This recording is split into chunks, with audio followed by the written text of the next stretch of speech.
Hello, everyone. My name is Petr Špaček, to entertain you, and I work with CZNIC Labs on a project which is called Not Resolver, and that's new implementation of DNS Resolver. And today we will have a look how we benchmark the software and how we can make the DNS Resolver benchmarking more realistic.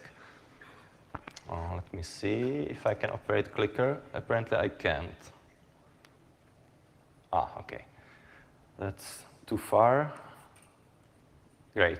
Okay, motivation for benchmarking is very clear. If you are operating DNS Resolver for a significant number of clients, it costs real money. Obviously, optimization can translate to cost savings. That's easy one.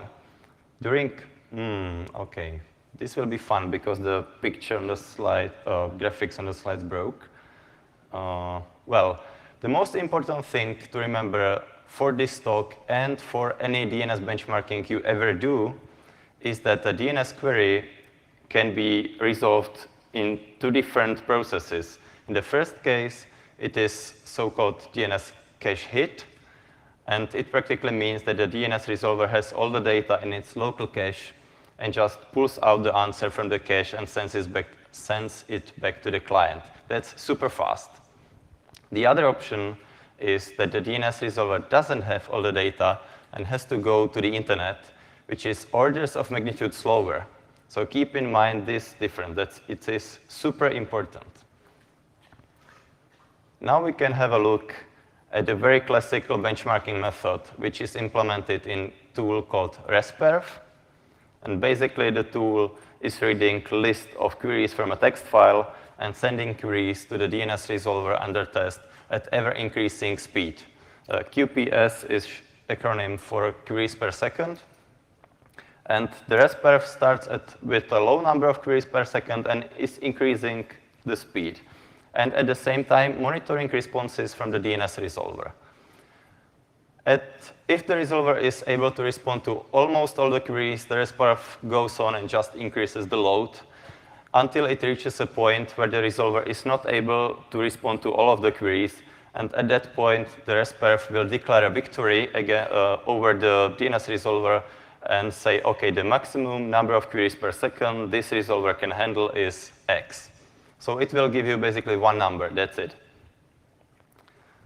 The problem is that this is not really realistic, because as I've mentioned on the previous slide, the input for the resperf is a text file, and it is just going from top down through the text file, and it is completely ignoring any timing information which was in the original traffic.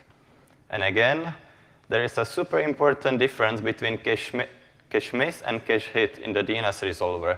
And by ignoring the DNS TTLs, we completely mangle the cache hit rate, and thus we completely mangle the performance characteristics of that given DNS resolver. That's the most important problem. Second problem is that in practice, you never see ramp-up traffic, because if you restart your DNS resolver, clients don't care. They will just shoot the DNS queries at it, and that's it. So the ramp-up is not realistic at all. So we can summarize that and say that the resperf is typically over-focusing on the QPS, on the number of queries per second, but that's not really what you need, right? If you are operating serious network, you need the information how many clients the resolver can handle and not the number of queries per second. Otherwise, you have to somehow magically convert your number of queries per second to number of your clients in your population. Obviously, this conversion is not any general equation, right? Because every client is behaving a little bit differently.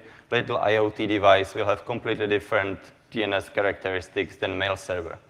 So the answer, how many clients the resolver can handle, is not going to generalize for all the populations of clients and all the networks. Keep that in mind.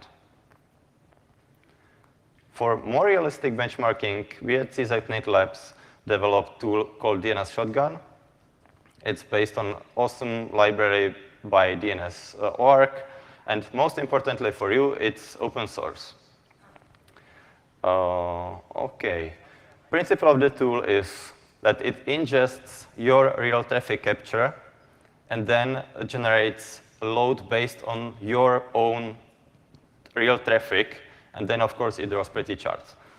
So the data preparation is basically taking your original PCAP, preferably taken from the real operating DNS resolver used by the real clients, and then it will pre-generate bulks of data for different number of simulated clients. So it will generate new PCAP with 100,000 clients in it, and then a second PCAP with 200,000 clients in it, and so on, as many clients as you want. Now we have the PCAPs with the simulated clients prepared, and we can start the actual test. So now we take the PCAP and reply to the resolver, and most importantly, we keep the timing through the test. So if the one particular client was sending one query and then had 1 second delay and sent different query because the TTL was 1 second, for example, the tool will keep the timing, so the cache hit rate will be realistic, or much closer to realistic, I should say. This is the basics. The basic process is very similar to ResPerf. We start with a number of clients, let's say 100,000 clients. Then we reply the traffic to the DNS resolver and monitor responses. That's the same. If the resolver is keeping up and answering almost all the queries, we can increase the number of clients, do the reply again, check that the resolver is keeping up, and so on and so on. At the point where the resolver is not able to answer all of the queries, we again declare the victory and say, OK, the resolver can handle this maximum number of clients, and that's it. OK, now we have a serious problem. Can we please get the presentation from PDF I sent you? This PowerPoint is totally broken, and it doesn't have the charts in it, so it's useless. Eventually, you will see a pretty chart. Every line on the chart describes a different client population. So we have like one measurement for 100,000 clients, second measurement for 200,000 clients, and so on and so on. And on the x-axis is time. We start with empty cache in time 0, and then as the time goes on during the test, the resolver is building its cache, and so its performance is actually improving over time, because again, the cache hit rate is the most important parameter. Let me see. Do we have some hope of getting the PDF? OK, working on it.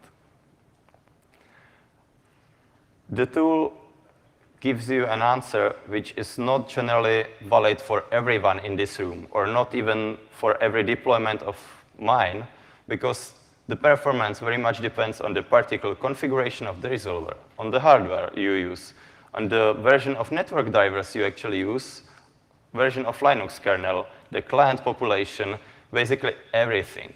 So the most important takeaway is don't forget about the cache hit rate. And the second most important takeaway is always measure it yourself, because whatever I tell you will not probably apply to your situation. So really get the tool, get your data from your real traffic, and try to measure it yourself, because you will always get different results with different configurations and client populations.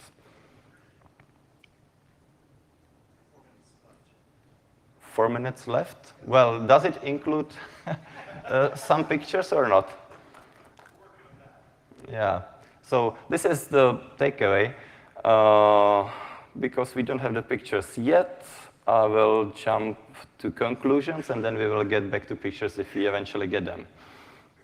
So the tool is open source. There is an URL. Oh, great. Thank you very much.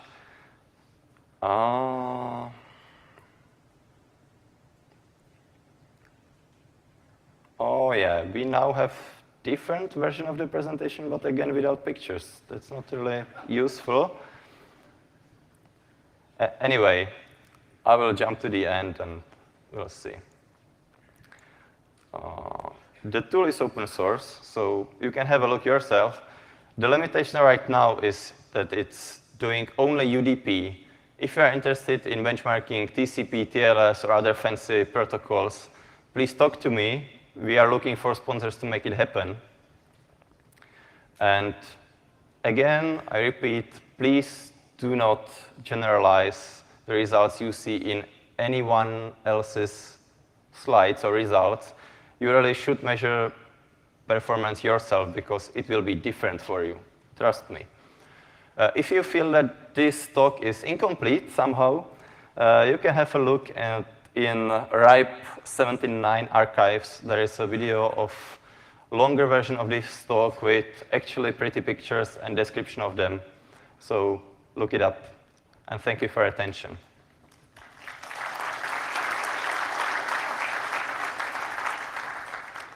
If there happen to be any questions, even though you didn't see anything, I'm happy to take them.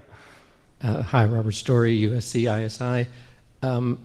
How do you generate additional clients when you need a load higher than the number of clients you have in your current PCAPs? Yeah, that's for the long version of the talk. But the idea is that you can, okay, the basic idea is that you can capture the traffic for a longer time. So you keep recording your traffic for 1 day, and then you can compress the PCAP to like 10 minutes. So you basically take first 10 minutes, and that's n clients you have in your PCAP, and then you take second 10-minute window and run it in parallel with the first 10-minute window, and then you increase the number of clients as that. That's the basic principle. There is more to that. Okay, that's it. Thank you.